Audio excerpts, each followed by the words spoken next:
ओम नमो भगवते वासुदेवाय। ओम नमो भगवते वासुदेवाय। ओम नमो भगवते वासुदेवाय। हरे कृष्णा। सभी भक्तों को सादर प्रणाम। श्रीमद् भागवतम महापुराण सत्रों की इन श्रृंखला में आज सत्र 616 616 में सभी का स्वागत है। हम सभी यहाँ पर श्रीमद् भागवतम महापुराण को अंतर्राष्ट्रीय कृष्ण भावनामृत संघ के संस्थापक आचार्य कृष्ण कृपामूर्ति श्री श्रीमद् अभय चरणारविंद भक्ति वेदांत स्वामी श्रील प्रभुपाद की पुस्तक के माध्यम से भक्तों के संग श्रवण और पठन करने का प्रयास कर रहे हैं। जैसा कि सत्रों का प्रारूप है, वर्तमान विषय वस्तु का संक्षिप्त अवलोकन, तत्पश्चात मंगलाचरण और उसके बाद एक एक श्लोक का वाचन और अनुवाद, श्रवण और पठन करते हुए हम सभी सत्र में आगे बढ़ने का प्रयास कर रहे हैं। वर्तमान विषय वस्तु की संक्षिप्त पुनरावृत्ति के इस क्रम में यदि हम सभी स्मरण करें तो स्कंद 11 अध्याय 18, जहां पर वर्णाश्रम प्रणाली भगवान श्री कृष्ण द्वारा उद्धव को समझाए जाने के, बताए जाने के, निर्देशित किए जाने के इस क्रम में पिछले अध्याय में, अध्याय 17 में हमने ब्रह्मचर्य और गृहस्थ आश्रम के बारे में श्रवण किया था। ब्राह्मण, क्षत्रिय, वैश्य और शूद्र के लक्षणों के बारे में श्रवण किया था। गुण, कर्म और स्वभाव के अनुसार उसका वर्गीकरण कैसे है उसके बारे में श्रवण किया था। और अध्याय 18 में वानप्रस्थ और संन्यास का क्रम आरंभ हुआ है। तो भगवान वानप्रस्थ और संन्यास रूप में रहने वाले जीवों के लिए क्या करनी और क्या करनी है वेदों की भाषा में इसे प्रस्तुत कर रहे हैं। पर साथ ही साथ हमें स्मरण रखना है कि वैष्णव जीवन जीने वालों के लिए ये आश्रम और ये वर्ण बहुत महत्व के नहीं होते हैं। और उसका कारण ये है कि वर्ण और आश्रम की व्यवस्था जीव को क्रमिक गति से भगवान की ओर आकर्षित करने के लिए, अपने उद्देश्य को समझने के लिए बनाई गई है। पर वैष्णव अपने जीवन के हर क्षण में और इस प्रकृति के हर कण में भगवान को सदैव स्मरण रखते हैं और उस प्रकार से अपने जीवन जीने के समस्त मूल्यों को, कार्यों को, सिद्धांतों को, व्यवहार को अपनाकर जीवन में संचालन करते हैं। तो इसलिए वैष्णव स्वाभाविक रूप से वो पहले से कर रहे होते हैं जो वर्णाश्रम में क्रमिक प्रकार से करने के लिए ये व्यवस्था बनाई गई है। इसलिए भगवान उद्धव से कहते हैं कि ब्रह्मचर्य से, गृहस्थ से वानप्रस्थ और सन्यास जिनके लिए विशेष रूप से वर्णित है वो उस प्रकार के जीव हैं जो सहज, स्वाभाविक, अगाध और प्रगाढ़ श्रद्धा के साथ अभी भगवान के श्री चरणों में शरणागत होने के लिए प्रस्तुत नहीं थे। तो उनको इन नियमावली के द्वारा, वैदिक ज्ञान में आस्था रखने वाले जीव इन नियमावली के द्वारा प्रेरित किए जाते हैं कि कैसे वे अपने शरीर और आत्मा के इस अंतर को समझते हुए इस भौतिक जगत से आध्यात्मिक जीवन की ओर प्रयाण कर सकें। तो आज के सत्र में हम सभी आरंभ करेंगे स्कंद 11 अध्याय 18 श्लोक संख्या 25 से मंगलाचरण के पश्चात। आरंभ करते हैं। नारायणं नमस्कृत्य नरं चैव नरोत्तमं देवीं सरस्वतीं व्यासं ततो जयम् उदीरयेत्। शृण्वतां स्वकथा कृष्ण पुण्यश्रवणकीर्तन यद्यन्तस्थो यभद्राणि विधुनोति सुयत्स्यतां नष्टप्रायेषु भद्रेषु नित्यं भागवत सेवया भगवत्युत्तमश्लोके भक्तिर्भवति नैष्टिकी। ॐ अज्ञानतिमिरान्धस्य ज्ञानाञ्जनशलाकया चक्षुरुन्मीलितं येन तस्मै श्रीगुरुवे नमः। मूकं करोति वाचालं पङ्गुं लङ्घयते गिरिं यत्कृपातमहं वन्दे परमानन्दमाधवम्। वाञ्छाकल्पतरुभ्यश्च कृपा सिन्धुभ्य एव च पतितानां पावनेभ्यो वैष्णवेभ्यो नमो नमः। जय श्री कृष्ण चैतन्य प्रभो नित्यानंद श्री अद्वैत गदाधर श्रीवासादि गौर भक्त वृंद। हरे कृष्ण कृष्ण कृष्ण हरे हरे, हरे राम राम राम हरे हरे। हरे कृष्ण कृष्ण कृष्ण हरे हरे, हरे राम राम राम हरे हरे, हरे कृष्ण कृष्ण कृष्ण हरे हरे, हरे राम राम राम हरे हरे। हरे कृष्णा। पुनः सभी भक्तों को सादर प्रणाम। सत्र 616 में हम सभी स्कंद 11 अध्याय 18 श्लोक संख्या 25 से आज आरंभ करने जा रहे हैं। यदि श्रीमद् भागवतम के श्लोकों की संख्या की जो क्रमिक गणना हम सभी स्मरण रखने का प्रयास करते थे उस पर पुनः वापस जाएं तो स्कंद 10 की समाप्ति तक श्लोकों की कुल संख्या 12,158 हो चुकी है जो हमने श्रवण की है। और अध्यायों की इस श्रृंखला में हम सभी स्कंद 11 अध्याय 18 पर है। अध्याय 18 जहाँ 48 श्लोक है। तो क्रमशः गति करते हुए अध्यायों की संख्या के साथ हम लोग कुल श्लोकों में कहाँ तक पहुंचे हैं उसे भी अब प्रत्येक सत्र के साथ पुनः श्रवण करने का प्रयास करेंगे। तो कहीं स्कंद 10 के आरंभ में हमने श्लोकों की गणना को रोक दिया था और उसका कारण ये था, जैसा मैंने आचार्य से श्रवण किया है, कि अध्याय 10 स्कंद 10 हमारा भगवान की लीलाओं के लिए है और उसे शुद्ध सत्व के भाव में समझने का प्रयास करना चाहिए। भागवतम अपने क्रम की संख्या में बढ़ता रहेगा। तो आरंभ करते हैं स्कंद 11 अध्याय 18 श्लोक संख्या 25 से। वानप्रस्थाश्रम पदेषु अभीक्ष्णं भैक्ष्यमाचरेत् संसिद्ध्यति आशु सम्मोह शुद्ध सत्व शिलांधसा। वानप्रस्थ आश्रम में जीवन बिताने वाले को चाहिए कि वह अन्यों से दान लेता रहे, क्योंकि इससे वह मोह से छूट जाता है और शीघ्र ही आध्यात्मिक जीवन में सिद्ध बन जाता है। निसंदेह जो इस विनीत भाव से प्राप्त भोजन से अपना पेट पालता है उसका जीवन शुद्ध हो जाता है। तो स्मरण करने की यहाँ पर आवश्यकता है कि वानप्रस्थ में प्रवेश करने वाला जीव गृहस्थ जीवन के पश्चात आया है। तो गृहस्थ जीवन में स्वयं के सामर्थ्य पर, पुरुषार्थ पर, इंद्रियों के लिए आवश्यकता के अनुसार, इंद्रियों की आवश्यकता के अनुसार जो भी संसाधन है उनको संचय करने की प्रवृत्ति से वानप्रस्थ में प्रवेश किया हुआ जीव, आचार्य कहते हैं, अन्यों से दान लेकर जीवन बिताए। इससे क्या होगा? विनीत भाव से जब जीव अपना पेट पालता है तो उसके जीवन की जो अहम वृत्ति है, अहंकार की, वह धीरे धीरे सामान्य हो जाती है। और मांग कर खाने की ये प्रवृत्ति ऐसा नहीं है कि ये कोई वानप्रस्थ के लिए कही जा रही है कि यह कोई अकर्मण्य होने की बात है। वानप्रस्थ में प्रवेश करने वाले ने अपने गृहस्थ जीवन में अपनी सामर्थ्य को, संसाधनों को संचय करने का जो उसका प्रयास है उसको प्रमाणित कर दिया है। तथापि ये सिद्धांतिक विधि अन्यों को आदर देने के लिए, स्वयं को विनम्र बनाने के लिए और ऐसा करने के प्रयास में मनोवैज्ञानिक रूप से आचार्य कह रहे हैं कि सामान्यतः भीख मांगकर खाने में जीव बहुत अच्छा भोजन नहीं करेगा। उसकी अन्य इंद्रियां तुरंत शांत हो जाएगी क्योंकि उसकी जीवा उसके वश में हो जाएगी। तो वानप्रस्थी को अपने भोजन के लिए भिक्षा मांगने की शुद्धि कारक विधि कभी छोड़नी नहीं चाहिए और गृहस्थियों से जिनसे ये मांगा जाता है उनको ये विचार करके रखना चाहिए कि ये संत भिक्षुक के अनुसार जीवन बिताने वाले प्राणी परमेश्वर के उच्चतम कार्यों और उनकी प्राप्ति के प्रयास में लगे हैं। तो वो कोई अकर्मण्य नहीं है। तो ये दोनों दोनों आश्रमों के लिए परस्पर रूप से समझने योग्य सामग्री है कि धर्म के मर्म के क्रम में ये बताया जा रहा है कि वानप्रस्थियों को दान लेकर खाने की अनुमति है। उसके पश्चात नैतत् वस्तुतया पश्येत दृश्यमानं विनश्यति असक्त चित्तो विरमेत इहा मुत्रा चिकीर्षितात्।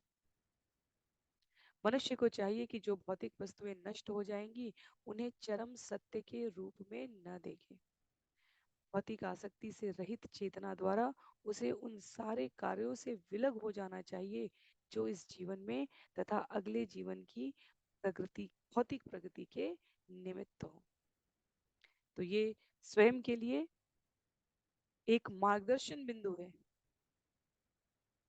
जहां जीव को अपनी चेतना इन भौतिक कार्यों से विलग करके रखना चाहिए।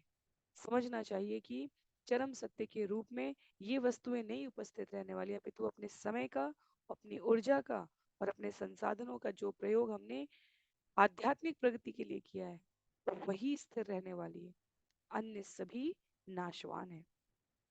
आगे बतलाते हैं इस सरल क्रम में, श्लोक संख्या 27। यत एततात्मनि जगन् मनोवाक्य प्राण संहतम सर्वं मायेति तर्केण स्वस्थस्त्यक्त्वा न तत्स्मरेत्। उसे चाहिए कि भगवान के भीतर स्थित ब्रह्मांड तथा मन, वाणी एवं प्राण वायु से निर्मित अपने भौतिक शरीर को तर्क वितर्क द्वारा भगवान की माया शक्ति का ही प्रतिफल माने। इस तरह अपने में स्थित होकर उसे इन वस्तुओं से अपनी श्रद्धा हटा लेनी चाहिए और उन्हें फिर कभी अपने ध्यान की वस्तुएं नहीं बनानी चाहिए। तो इस जगत की निजी इंद्रिय तृप्ति की वस्तु मानने वाले ब्रह्मांड के प्रत्येक तत्व से हमें धीरे धीरे अपनी पहचान विलग करनी चाहिए। इस शरीर के कारण हम वस्तुओं को, संबंधों को, स्थानों को अपनी पहचान के रूप में जोड़ने लग जाते हैं। ये मेरा है, यहाँ मैंने ऐसे किया, यह मेरे प्रयोग के लिए है। तो वस्तु, स्थिति, स्थान और संबंध, इन सब से क्रमशः जीव को अपनी श्रद्धा हटा लेनी चाहिए। भगवान के बारे में श्रवण करते हुए ये स्पष्ट समझते हुए कि ये इंद्रिय तृप्ति के विषय भगवान की शक्ति पुंज में से एक वर्ग बहिरंगा शक्ति का प्रसार और विस्तार है, ये हमारे वास्तविक सुख का आधार नहीं बन सकती। परम चेतना के रूप में उपस्थित पूर्ण पुरुषोत्तम भगवान श्री कृष्ण जो नितांत आत्माराम है, केवल वही हमें, उनका संग ही हमें वास्तविक सिद्धि प्रदान कर सकते हैं। तो विशेष रूप से वानप्रस्थ तक जाते जाते इस प्रकार की रहनी ये मानसिक स्थिति गृहस्थ आश्रम में भी जरूरी है, ब्रह्मचर्य आश्रम में भी आवश्यक है, और वानप्रस्थ में जहां अब इस जगत के श्रम साध्य जीवन से विलग होने का अवसर आ गया। ब्रह्मचर्य में भी शिक्षा अर्जन के समय, गुरुओं की सेवा करने के समय, गृहस्थ में भी परिवारजनों, संबंधियों, संतों, साधुओं, समाज के प्रति जिम्मेदारी, इन सबको निर्वहन करने के पश्चात अब वानप्रस्थ में ये विशेष रूप से समझने की आवश्यकता है कि अब इनसे अपने आप को, इनसे भी अपने आप को विलग कैसे रखना है। कहा जा रहा है ज्ञान निष्ठो विरक्तो वा मद्भक्तो वानपेक्षक सालिंगानाश्रमान् त्यक्त्वा चरेत विधि गोचर। ज्ञान के अनुशीलन के प्रति समर्पित तथा बाह्य पदार्थों से विरक्त हुआ विद्वान, अध्यात्मवादी या मोक्ष की भी इच्छा से विरक्त मेरा भक्त, ये दोनों ही उन कर्तव्यों की उपेक्षा करते हैं जो बाह्य अनुष्ठानों अथवा साज सामग्री पर आधारित होते हैं। इस तरह उनका आचरण विधि विधानों की सीमा से परे होता है।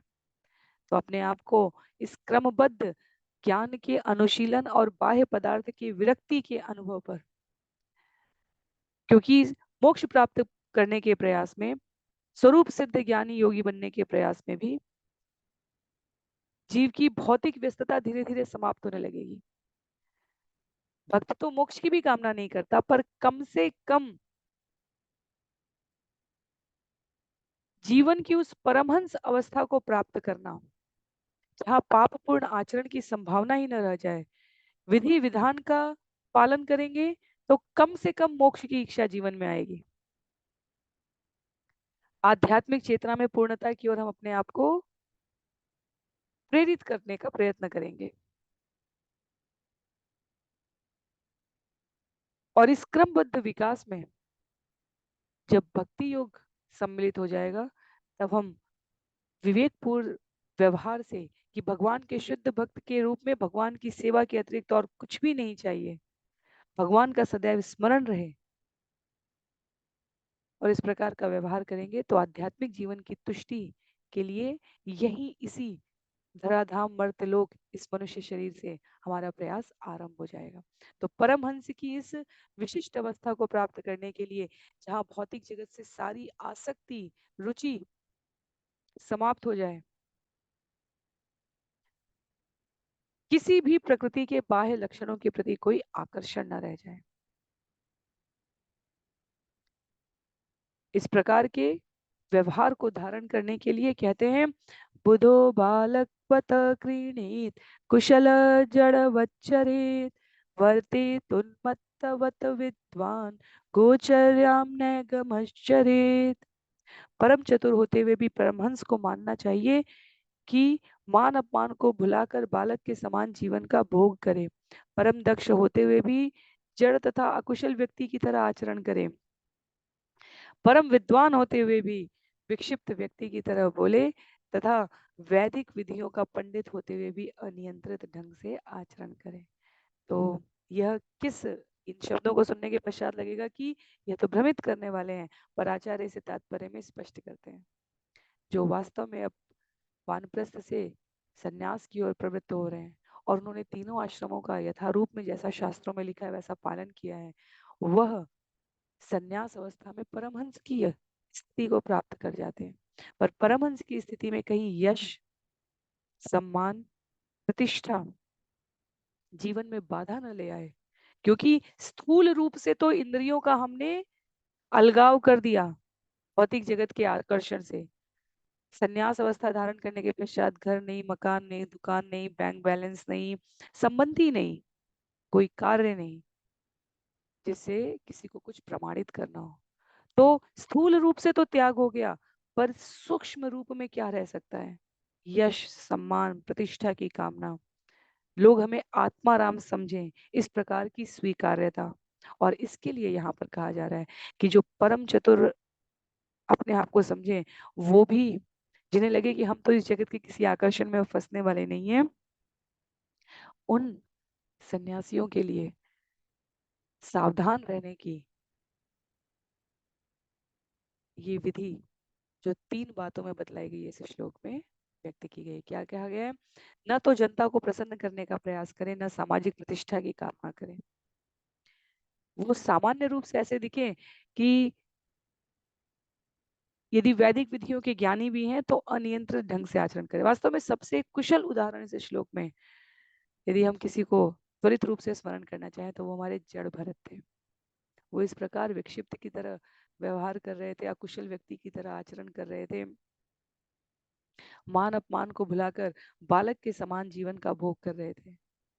जब पिता सिखाना चाहे तो नहीं सीखे, क्योंकि यदि मैं सीख लूंगा तो फिर मैं इस जगत के अनुकूल बन जाऊंगा, तो मेरी भगवान के प्रति कहीं प्रतिकूलता ना आ जाए।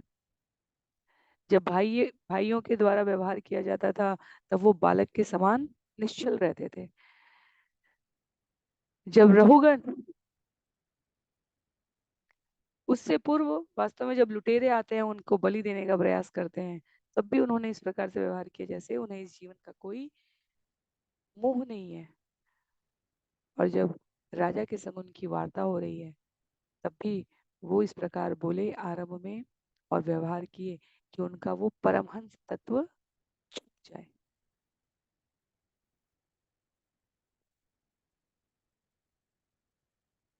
कहते हैं आचार्य यहाँ पर कि वर्ण व्यवस्था से जाते हुए सन्यासी को इस प्रकार का आचरण करना चाहिए।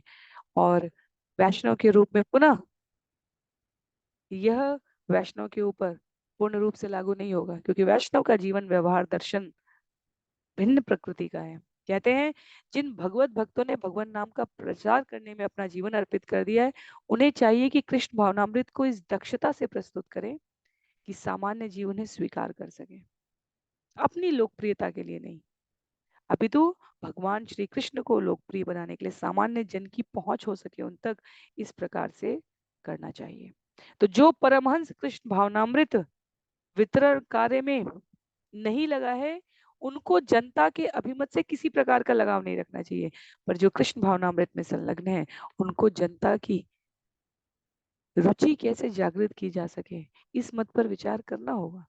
तो वैष्णवों के लिए इसीलिए जहां ब्रह्मचर्य और गृहस्थ से वानप्रस्थ और सन्यास में जाकर लगाव और अलगाव का भाव बताया जा रहा है, वही वैष्णव एक ही सुर और स्वर में एक ही गति से निरंतर बिना किसी रुकावट के भगवत भक्ति के प्रचार में लगा रहे, अपने कार्यों से, आचार से और व्यवहार से।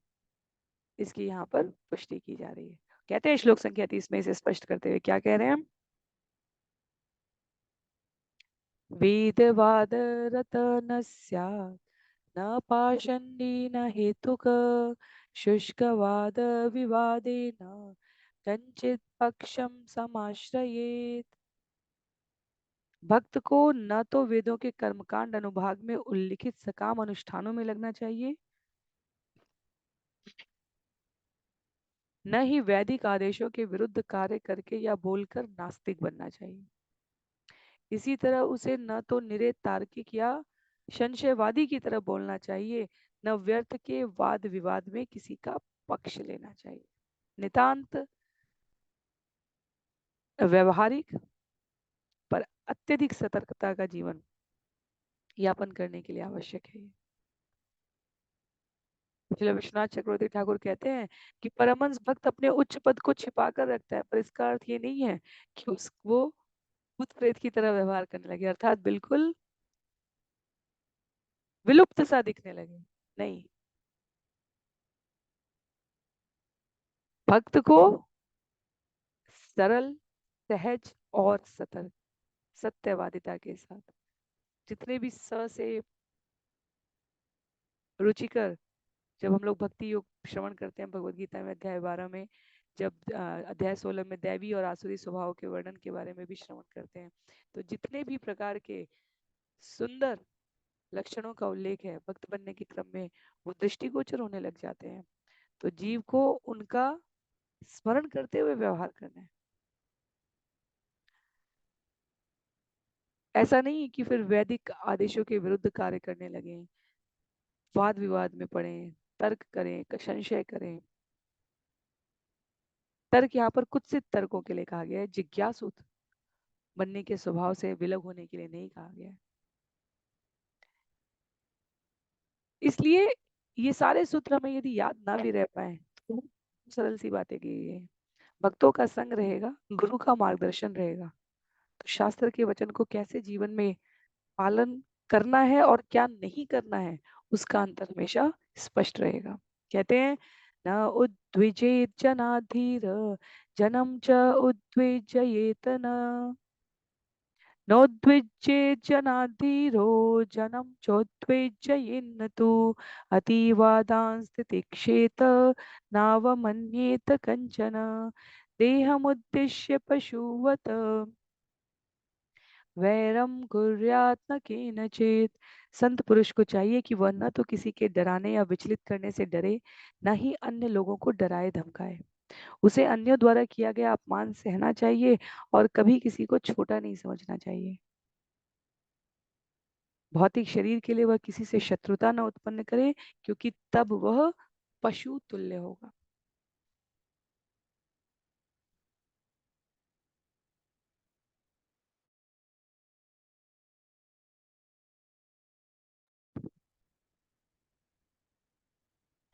तो ये तो सामान्य सामाजिक शिष्टाचार की भी बातें हैं। न विचलित होना है, न डरना है, न अन्यों को डराना या धमकाना है। भौतिक शरीर के लिए किसी से अनावश्यक शत्रुता नहीं करना है, क्योंकि जीवन में भक्त अपने प्रति किए जा रहे कितने भी अपमान को सहने के लिए प्रस्तुत रहता है, तितिक्ष सहनशीलता दिखाता है। पर धर्म के प्रति, भक्त के प्रति, शास्त्र के प्रति, भगवान के प्रति किसी भी प्रकार के कुत्सित वचनों के लिए उसकी ओर से प्रतिरोध व्यक्त होता है। और यहाँ पर कहते हैं आचार्य, उदाहरण के लिए हमें अर्जुन को देखना चाहिए, हमें हनुमान जी को देखना चाहिए। अनेकानेक ऐसे भक्त हैं जो अत्यधिक सहिष्णु हैं स्वयं के लिए, कभी किसी का निरादर नहीं करते, अत्यधिक विनीत भाव से रहते हैं। पर जब असुर वृत्ति के जीव आते हैं तो उनके प्रति वो कठोरतम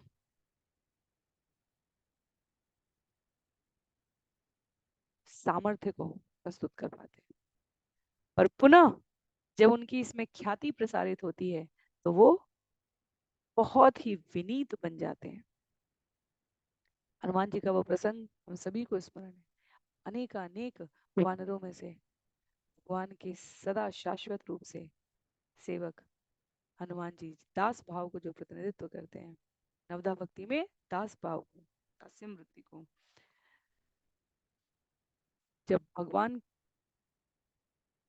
के समक्ष माता सीता के पास से वापस लौट के आते हैं तो भगवान अन्यों को ये दर्शित कराने के लिए कि भगवान का काम कौन कर सकता है, बड़े बड़े जिसके जीवन में विनम्रता है। भगवान कहते हैं वो हनुमान से, इतना बड़ा महान समुद्र तुमने पार कैसे किया?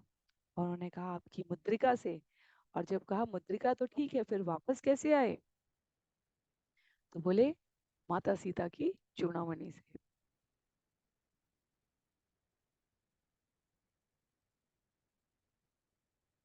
इन दोनों के बीच में जब कहा अच्छा ये तो ठीक है, पर लंका कैसे जला दी?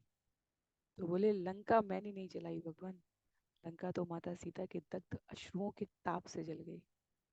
तो विनीत स्वयं के प्रति किसी प्रकार का मान न समझना, तृणादपि शुनि चेना तरोरपि सहिष्णुना, शिक्षाष्टकम का श्लोक जो हम प्रतिदिन वाचन करने का प्रयत्न करते हैं ब्रह्म मुहूर्त के समय मंगला आरती के पश्चात, ये मार्गदर्शन देने के लिए कि वैष्णव के रूप में मन वचन या शरीर से ना स्वयं को विचलित करें ना अन्यों को अपनी इंद्रिय तृप्ति के लिए विचलित करें।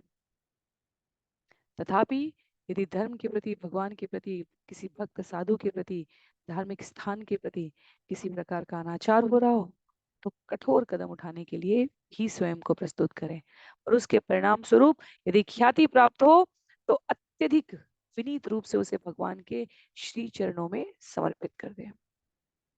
बतलाते हैं आगे श्लोक संख्या 32 में, एक एव परो ह्यात्मा भूतेष्वात्मन्यवस्थित यथेन्दुरुदपात्रेषु भूतान्येकत्मनि च, एक एव परो ह्यात्मा भूतेष्वात्मन्यवस्थित यथेन्दुरुदपात्रेषु भूतान्येकात्मकानि च। एक ही परमेश्वर समस्त भौतिक शरीरों के भीतर तथा हर एक की आत्मा के भीतर स्थित है। जिस तरह चंद्रमा असंख्य जलाशयों में प्रतिबिंबित होता है, उसी तरह परमेश्वर एक होकर भी हर एक के भीतर उपस्थित है। इस तरह हर भौतिक शरीर अंततः एक ही भगवान की शक्ति से बना है। तो एक चंद्रमा का प्रतिबिंब हर प्रतिबिंबित होने वाले साधन से दिखलाने, देखने और दिखलाने का अर्थ ये नहीं है असंख्य जलाशयों में कि वो असंख्य चंद्रमा है। उसी प्रकार पूर्ण पुरुषोत्तम भगवान श्री कृष्ण की चेतना के अंश रूप में ही हम सभी जो आत्म तत्व हैं वो एक ही भगवान की शक्ति से बने हैं, पर वो सभी फिर भगवान नहीं हो गए। गुणात्मक रूप से समान तत्वों के समुच्चय से बने हुए प्राणी यदि भगवान की प्रामाणिकता पर संशय करते हैं तो ईश्वर के बनाए नियमों के अनुसार, क्योंकि प्रकृति की रचना है ये, वो उसी क्रम में फिर प्रताड़ित भी होते हैं।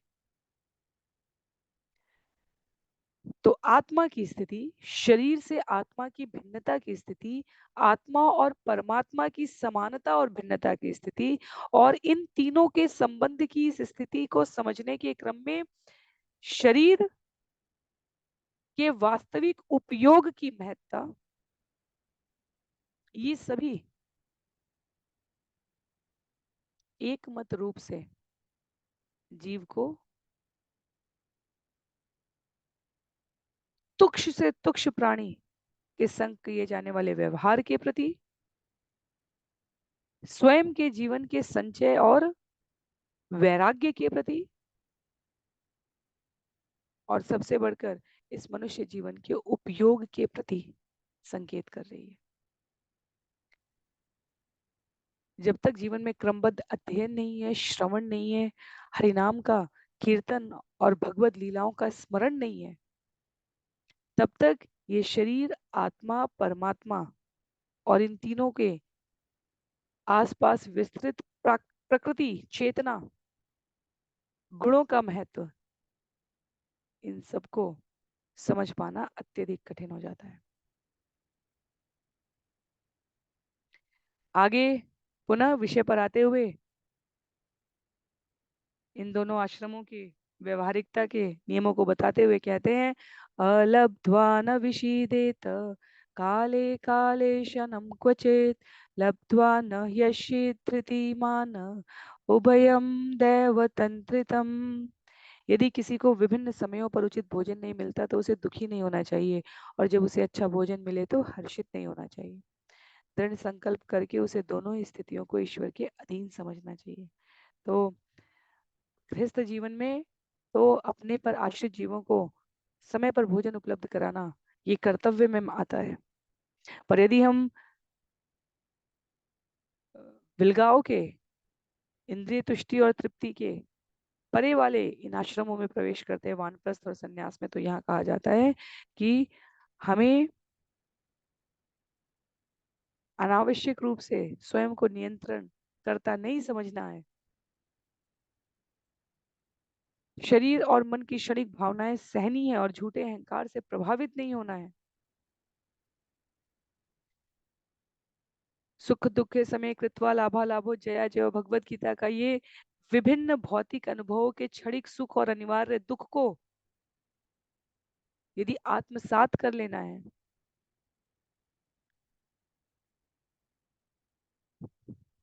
तो हर्षित होने के और क्रोधित होने के इन विभिन्न अवसरों से, जैसे भोजन न मिलना एक उदाहरण के रूप में कहा गया है, अपने आप को परे सीख रखने और सीखने का प्रयास करना होगा। आगे कहते हैं, आहारार्थम समीहेत युक्तम तत्प्राण धारणम तत्वं विमृश्यते तेन तत्विज्ञाय विमुच्यते। आवश्यकता पड़े तो उसे चाहिए कि पर्याप्त भोजन पाने के लिए प्रयास करे, क्योंकि स्वास्थ्य बनाए रखने के लिए आवश्यक तथा उचित है। इंद्रिय, मन तथा प्राण के स्वस्थ रहने पर वह आध्यात्मिक सत्य का चिंतन कर सकता है, और सत्य समझने पर वह मुक्त हो जाता है। तो पुनः दोनों बातें हमें पता रहे, ईश्वर के अधीन भोजन मिलने और ना मिलने की स्थिति की स्वीकार्यता के साथ ही साथ शरीर का चेतना के साथ, आत्मा के साथ संबंध जुड़ा रहे स्वस्थ तरीके से,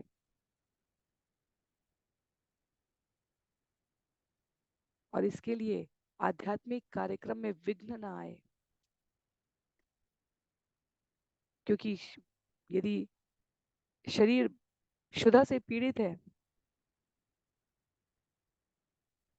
तो सत्य पर ध्यान एकाग्र कर पाना सही है, संभव नहीं रह पाएगा। तो इसलिए आहारार्थम, आध्यात्मिक प्रगति के लिए अपने स्वास्थ्य को बनाए रखना आवश्यकता है, और स्वास्थ्य को बनाए रखने के लिए भोजन करने का महत्व है। अनावश्यक रूप से भिक्षा संग्रह करने का समर्थन ना करते हुए आध्यात्मिक कार्यक्रम के लिए यदि आवश्यकता से अधिक संग्रह किया जाए तो उसकी स्वीकारोक्ति की गई है यहाँ पर। तो शास्त्र बहुत ही व्यवहारिक है, उनको प्रामाणिक प्रतिनिधियों के मार्गदर्शन से हम श्रवण करें तो जीवन की दुविधाओं का शमन हो जाता है।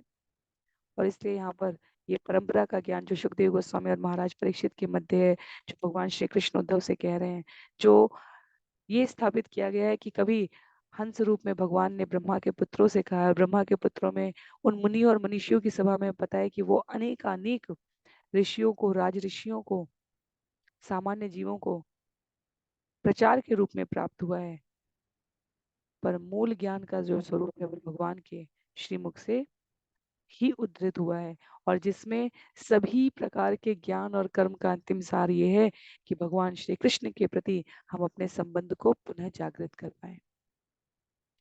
बतलाते हैं आगे, यदक्षयोपपन्नम अद्याश्रेष्ठम् उतापरम् तथा वासस्तथा शय्यां प्राप्तं प्राप्तं भजेत मुनि। मुनि को चाहिए कि अपने आप मिल जाने वाला उत्तम या निम्न कोटि का जैसा भी भोजन वस्त्र तथा बिस्तर हो उसे स्वीकार करे। तो बिना प्रयास के, बिना अधिक ध्यानाकर्षण के, बिना अधिक रख रखाव के,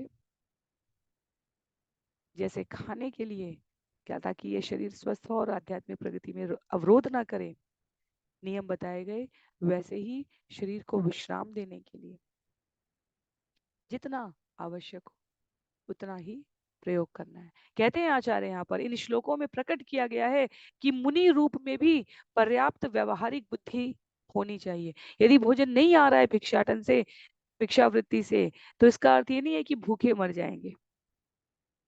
और यदि अपने आप सामान्य रूप से जो भोजन प्राप्त हो रहा है उसको क्रोधवश वैराग्य, मरकट वैराग्य दिखाने के लिए हम उसको ठुकराएंगे भी नहीं।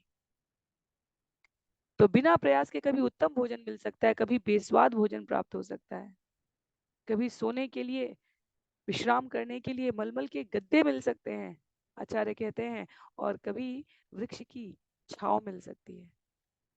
हर्ष और शोक के परे की स्थिति को धारण करने के लिए इसमें हमें समत्व देखना होता है। हमारे षट गोस्वामियों के साथ इसी प्रकार का व्यवहार हुआ, और उनके जीवन में जितना उन्होंने साहित्यिक लेखन किया, जितना भगवान से संबंधित स्थानों का जीर्णोद्धार कराया, जितना प्रचार किया, उसके मध्य में भोजन और विश्राम के उनके ये क्रम अबाध रूप से चलते रहे। कभी गोस्वामियों के पास केवल नमक और रोटी रही, कभी सूखी रोटी रही। बिना अतिरिक्त प्रयास के वो भगवत नाम और काम के प्रचार में संलग्न है, और उसमें जो आता चले उसे स्वीकार करना है। इसलिए लिखते हैं आचार्य, क्योंकि उन्होंने अपने व्यवहार में इसको दर्शित कराया है कि पर्याप्त बुद्धि भी होनी चाहिए। लकीर के फकीर बनने की बात नहीं है, हमें धर्म आचार्यों के अनुशीलन से, उनके जीवन के व्यवहार से समझते हुए व्यवहार करना है। आगे कहते हैं श्लोक संख्या 36 में, शौचम आचमनम स्नानम न तो चोदनयाचरेत् अन्यांच नियमान ज्ञानी यथा हम लीलयेश्वरे। जिस तरह मैं भगवान होते हुए स्वेच्छा से अपने नैतिक कर्म करता हूँ, उसी तरह मेरा ज्ञान प्राप्त कर चुकने वालों को सामान्य स्वच्छता बरतनी चाहिए, अपने हाथों को जल से साफ करना चाहिए, स्नान करना चाहिए, और अन्य नियमित कार्यों को किसी दबाव से नहीं बल्कि स्वेच्छा से संपन्न करना चाहिए।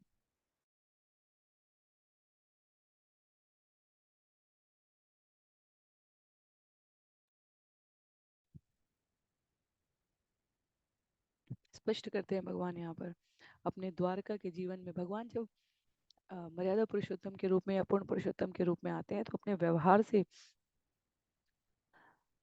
मानव जाति के समक्ष उचित दृष्टांत प्रस्तुत करते हैं, कैसे सामान्यतया वैदिक नियमों का पालन होना चाहिए।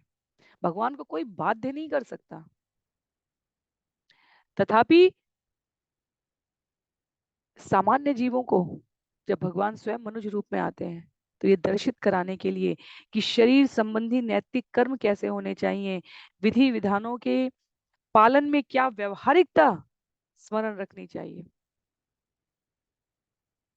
तो ना केवल शुष्क रूप से सिद्धांत रूप में जो व्यक्त किया गया उसका अर्थ जाने बिना व्यवहार करना चाहिए, और ना बिल्कुल अर्थ न जानते हुए भौतिक जगत के बहुत बड़े ज्ञानी बने पर आध्यात्मिक दृष्टि से मूढ़ व्यक्ति की तरह व्यवहार करें। दोनों ही नहीं।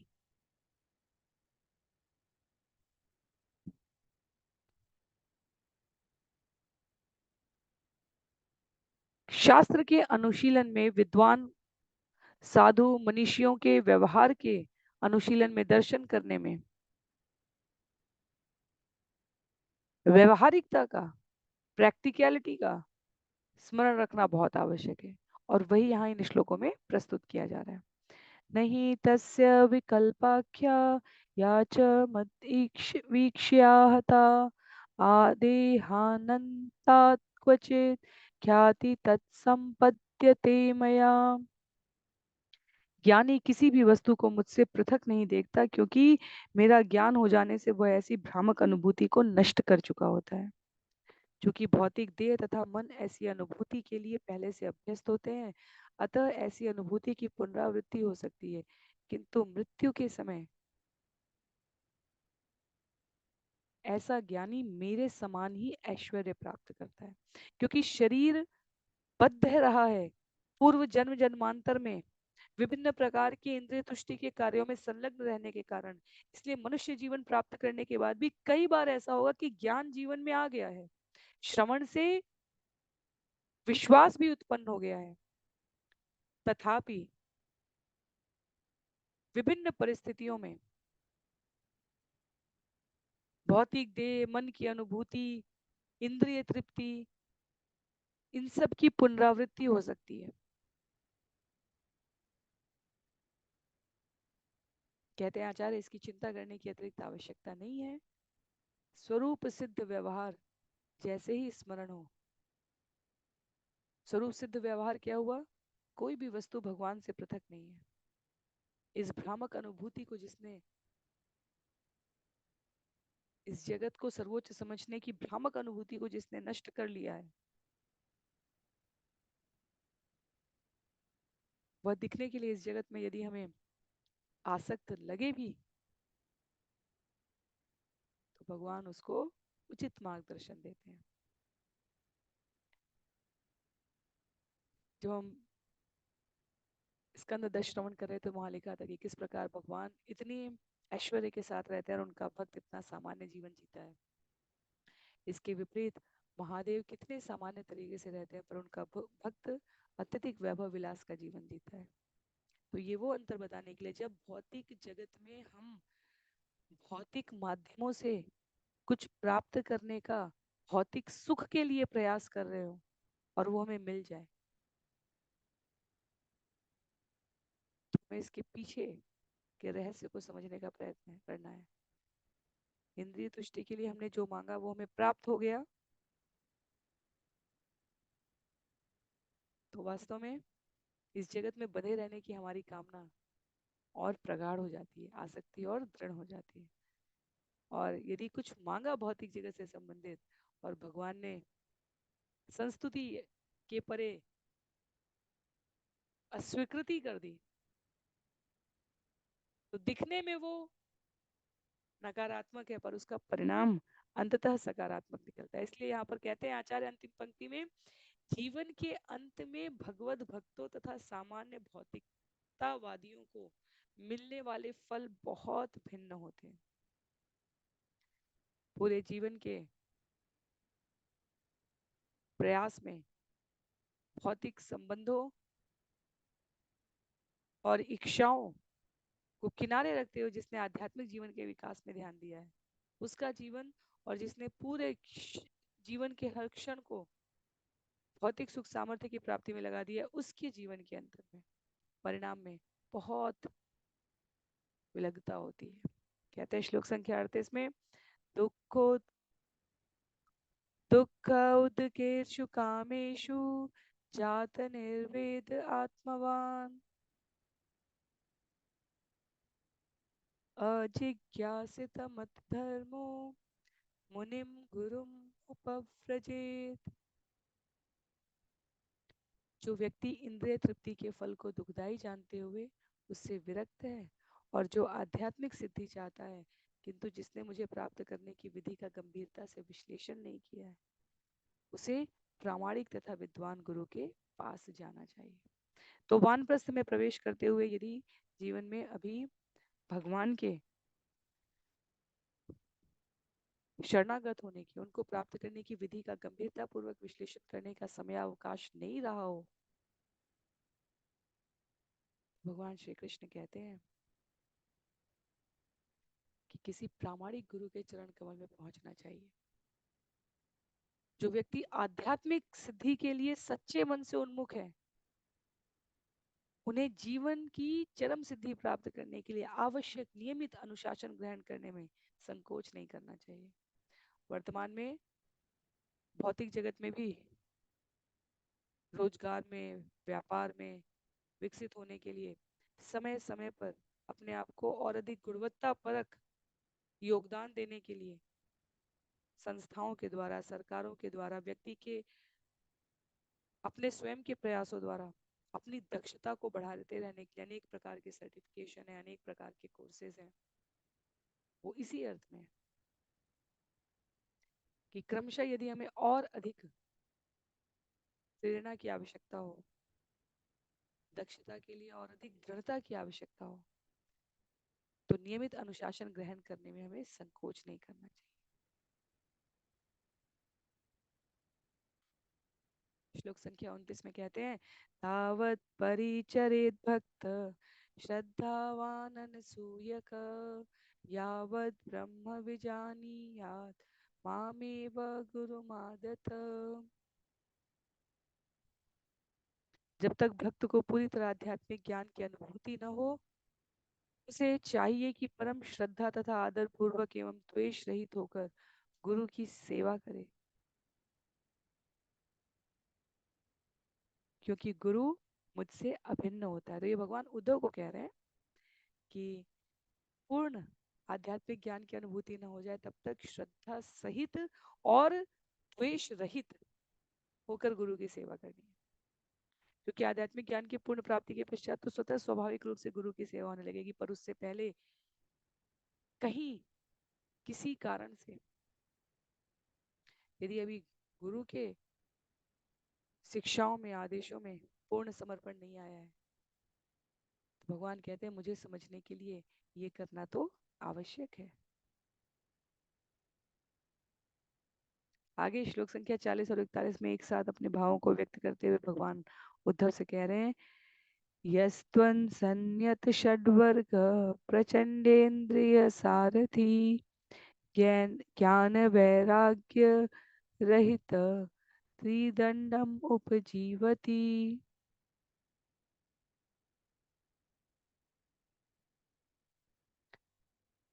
सुरानात्मानम् आत्मस्थं निह्नुते माम च धर्मः अपरिपक्वकषायोऽस्मात् अमुष्मात् च विहीयते।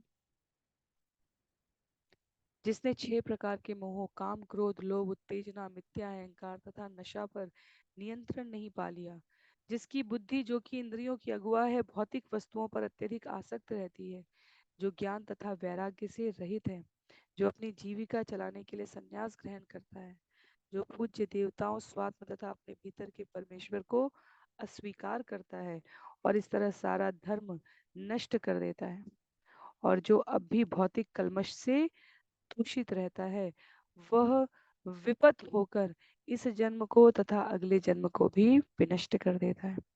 वास्तव में हमें किसी अगले जन्म की प्रतीक्षा करने की आवश्यकता ही नहीं है। अधिकतर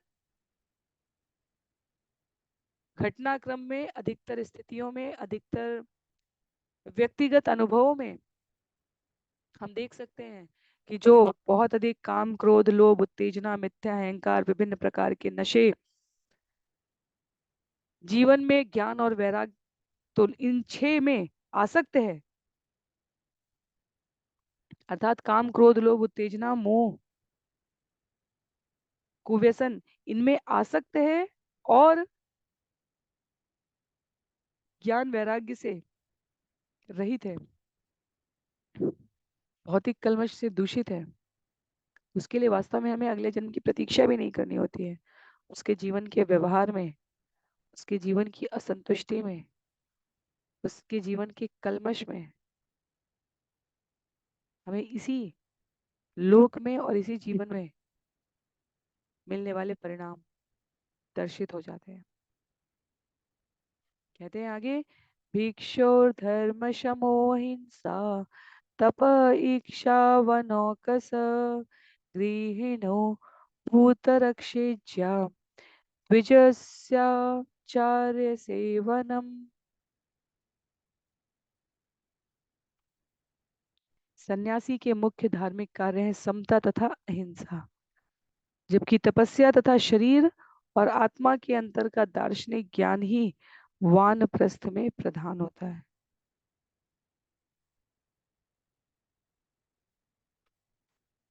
गृहस्थ के मुख्य कर्तव्य है सारे जीवों को आश्रय देना तथा यज्ञ संपन्न करना, और ब्रह्मचारी मुख्यतया गुरु की सेवा करने में लगा रहता है। तो इस अध्याय के इस श्लोक में, इस एक श्लोक में, श्लोक संख्या 42 में, चारों आश्रमों का एक पंक्ति में किया गया यह वर्णन बुद्धिमान जीवों को दिशा निर्देशित करने के लिए पर्याप्त है। ब्रह्मचारी मुख्यतया गुरु की सेवा कर रहा है तो वो विनीत है, उसके भीतर शरणागति का भाव है। ब्रह्मचारी से गृहस्थ के मुख्य कर्तव्य की चर्चा की जाए तो जीवों को आश्रय देना तथा यज्ञ संपन्न करना। जीवों को आश्रय देना, गृहस्थ के व्यवहार के रूप में यज्ञ संपन्न करते हुए अपने आपको ज्ञान और वैराग्य की ओर उन्मुख करना।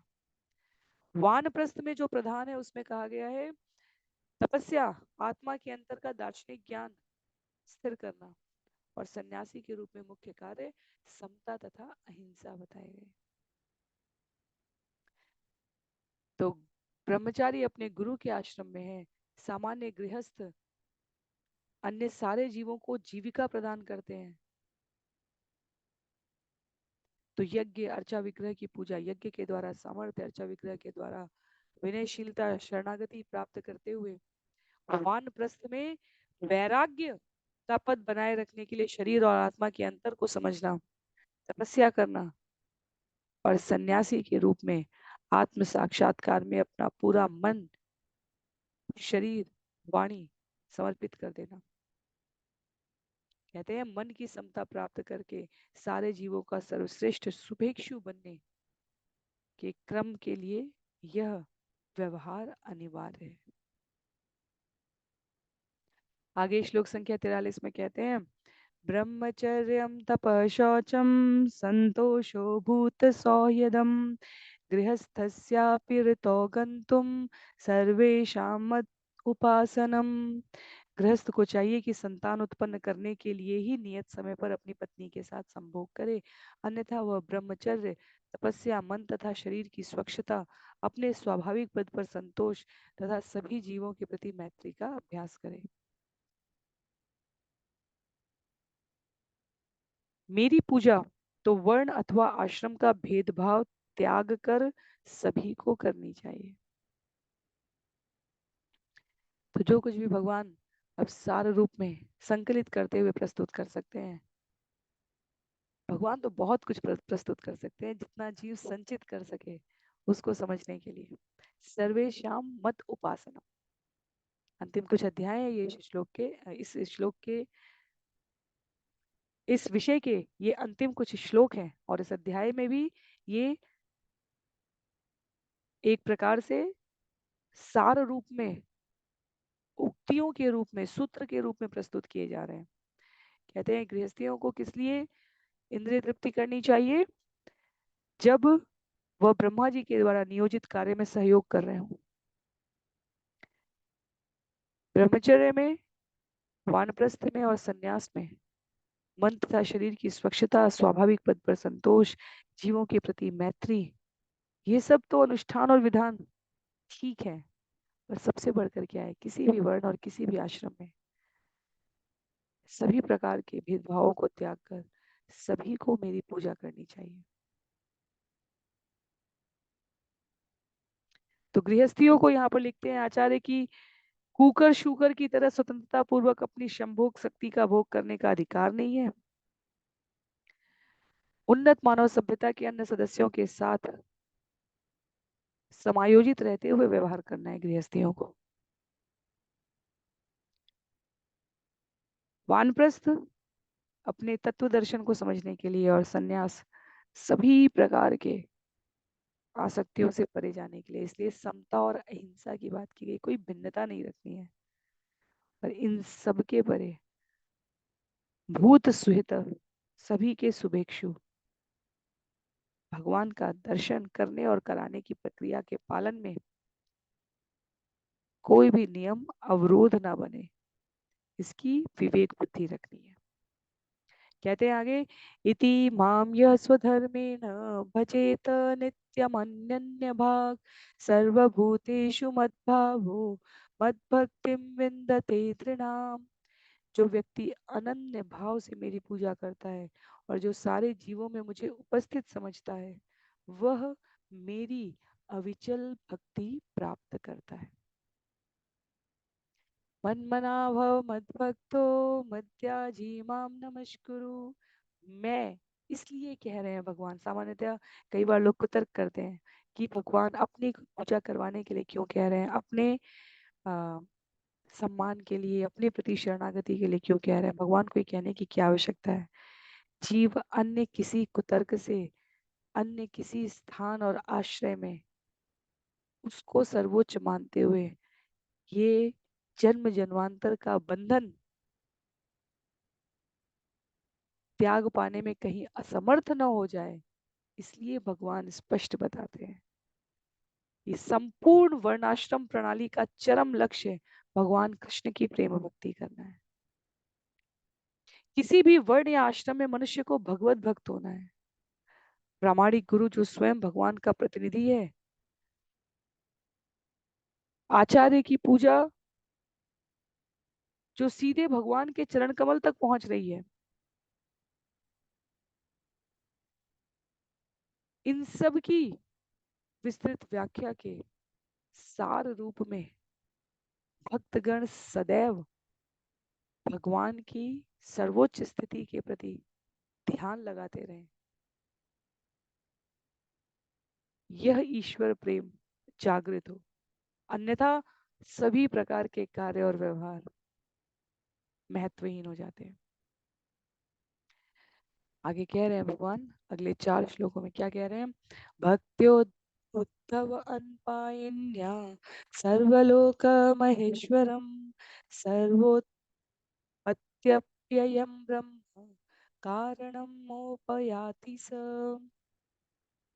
हे उद्धव, मैं सारे लोकों का परमेश्वर हूँ और परम कारण होने से मैं इस ब्रह्मांड का सृजन और विनाश करता हूँ। इस तरह मैं पर ब्रह्म हूँ और जो अविचल भक्ति के साथ मेरी पूजा करता है वह मेरे पास आता है। 4 बातें कहते हैं भगवान यहाँ पर। सारे लोकों का मैं परमेश्वर हूँ, परम कारण होने से इस ब्रह्मांड का विनाश और सृजन करता हूँ, मैं पर ब्रह्म हूँ और जो अविचल भक्ति के साथ मेरी पूजा करेगा वह मुझे अवश्य प्राप्त करेगा। तो हमने जहाँ श्रीमद् भागवतम की यात्रा आरंभ हुई और जहाँ अब हम बिल्कुल अंतिम चरण के समीप पहुंच रहे हैं, इन 615 श्लोकों सत्रों में कम से कम जो हम स्मरण रख सकते हैं वो ये, जो स्कंद एक की यात्रा से आरंभ हुआ था कि भगवान स्वयं को 3 रूपों में, 3 स्तर पर व्यक्त करते हैं। निर्विशेष ब्रह्म के रूप में, अंतर्यामी परमात्मा के रूप में और सभी के उद्गम भगवान श्री कृष्ण के रूप में। और उसकी तुलना और समता की थी हमने सूर्य से। जैसे सूर्य की किरणें सूर्य से उद्भूत है, जैसे निर्विशेष ब्रह्म है, और सूर्य की किरणें सूर्य का केवल एक बाह्य स्तर ही समझाती है। उसके पश्चात सूर्य एक गोला जिसमें हमें कोई आकार नहीं दिखता, वैसे हम सब के हृदय में स्थित परमात्मा स्तर बताया गया है। और तीसरा, समस्त उद्भव के रूप में जैसे भगवान है, वैसे सूर्य की स्थिति के लिए बतलाया गया कि वो एक लोक है जहाँ जीव अग्नि के, उनके शरीर में अग्नि तत्व दिख रहा होगा। हम सबके शरीर में अग्नि तत्व है, पर हमारे शरीर से ऐसे लपटें नहीं निकल रही हैं। जैसे जल में रहने वाले जीव हो गए, वैसे अग्नि में उपस्थित, अग्निलोक में देवताओं वाले अग्नि को नहीं कहा जा रहा है, सूर्य के शरीर से निकले हुए ताप को। तो सभी जीवों को आसानी से समझ में, सरलता से समझ में आ सके, उसके लिए इन 3 स्तरों को सूर्य के इस उदाहरण से हमने श्रवण किया था। वही यहाँ पर स्मरण कराते हुए भगवान कह रहे हैं, पूर्ण योगियों के समक्ष हृदय के स्वामी के रूप में प्रकट होने वाले भगवान निर्विशेष दार्शनिकों को अपने शरीर की किरणों में लीन करने वाले, जिसे मोक्ष कहा जा रहा है, जिसे ब्रह्म में लीन होना कहा जा रहा है, और अंत में अपने शुद्ध भक्तों को आनंद तथा ज्ञान देने के लिए, नित्य जीवन में पुनः वापस बुलाने के लिए अपने भगवत स्वरूप को प्रदर्शित करने वाले भगवान। भगवान कहते हैं ये तीनों मैं ही हूँ। तो सूर्य की किरणें, सूर्य गोला और सूर्य लोक सूर्य से भिन्न नहीं है। वो स्तर है जीव का अपनी रुचि और योग्यता के अनुसार सूर्य को समझने का और उसी अनुसार भगवान को समझने का। श्लोक संख्या 46 में कह रहे हैं, इति स्वधर्म निर्णिक्त सत्वो निर्ज्ञात मद्गति ज्ञान विज्ञान संपन्नो न चिरात् समुपैति माम।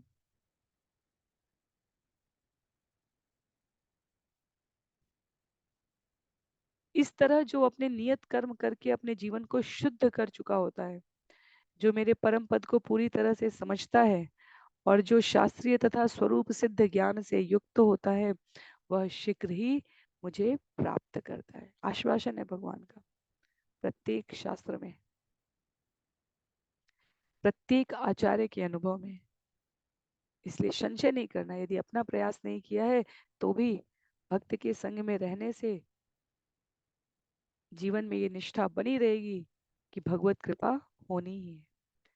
पुनः वर्णाश्रम प्रणाली की महत्ता को, उसकी व्यवहारिकता को बताते हुए भगवान यहाँ कह रहे हैं, वर्णाश्रम वताम धर्म एष आचार लक्षणम स एव मद्भक्ति युतो निश्रेय सकर पर। जो इस वर्णाश्रम प्रणाली के अनुयायी हैं, वे उचित आचार की प्रामाणिक प्रथाओं के अनुसार धार्मिक सिद्धांतों को स्वीकार करते हैं। जब प्रेम भक्ति में ऐसे वर्णाश्रम कर्म मुझे अर्पित किए जाते हैं, तो वे जीवन की चरम सिद्धि देने वाले होते हैं।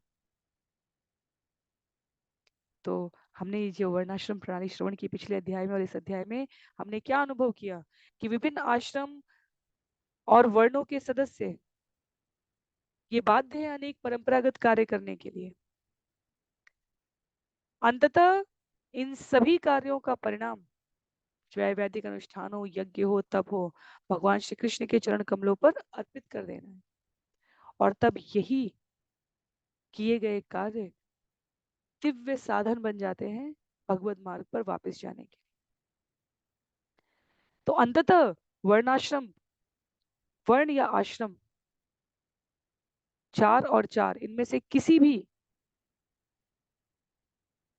स्तर पर जीव है, कृष्ण भावनामृत या श्री कृष्ण की प्रेम भक्ति,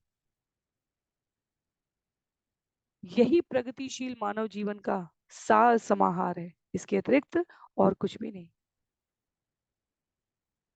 श्लोक संख्या 48 में, अंतिम श्लोक में इस अध्याय के कहा गया है, एतत्ते अभिहितं साधो भवान पृक्ष्यति यच्च माम यथा स्वधर्म संयुक्तो भक्तो माम समीयात् परम।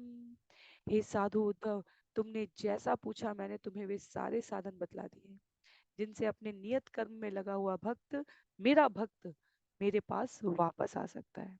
इस प्रकार श्रीमद् भागवतम के 11वें स्कंद के अंतर्गत वर्णाश्रम धर्म का वर्णन नामक 18वें अध्याय के श्रील भक्ति वेदांत स्वामी प्रभुपाद के विनीत सेवकों द्वारा रचित तात्पर्य पूर्ण हुए। तो अध्याय यहाँ पर समाप्त हुआ और अध्याय के साथ ही आज का ये सत्र भी यहाँ पर समाप्त होने जा रहा है। अगले सत्र में हम सभी ईश्वर की असीम अनुकंपा से स्कंद 11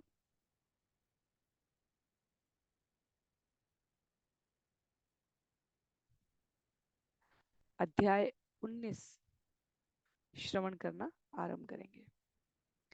तो किसी भी प्रकार की असहमति के लिए, किसी भी प्रकार की टिप्पणी के लिए, जहां भी ग्रुप में, समूह में या इस वीडियो के कमेंट बॉक्स में आप जुड़े हैं, वहां अपने विचार प्रेषित कर सकते हैं। अगला अध्याय, अध्याय 19, जिसका नाम है आध्यात्मिक ज्ञान की सिद्धि। कैसे काल्पनिक ज्ञान और वास्तविक आध्यात्मिक ज्ञान में हम अंतर कर सकें, कैसे शुद्ध शाश्वत भक्ति में लगे हुए जो व्यवहारिक नियम हैं, पुनः अब भक्ति योग की ओर वापस आते हुए कैसे जो वास्तव में ज्ञानी है, हम अपने कार्यों के द्वारा अंतर कर सकें कि हम जीवन के किस स्तर पर हैं। ये सारा ज्ञान भगवान उद्धव को प्रस्तुत करेंगे करीब 45 श्लोक है इस अध्याय में। तो हम सभी अगले सत्र से इसे श्रवण करना आरंभ करेंगे। आज के लिए सत्र को यहीं पर समाप्त करते हैं। श्रील प्रभुपाद की जय, श्रील गुरुदेव की जय, अनंत कोटि वैष्णव वृंद की जय, श्रीमद् भागवतम महापुराण की जय। हरे कृष्णा।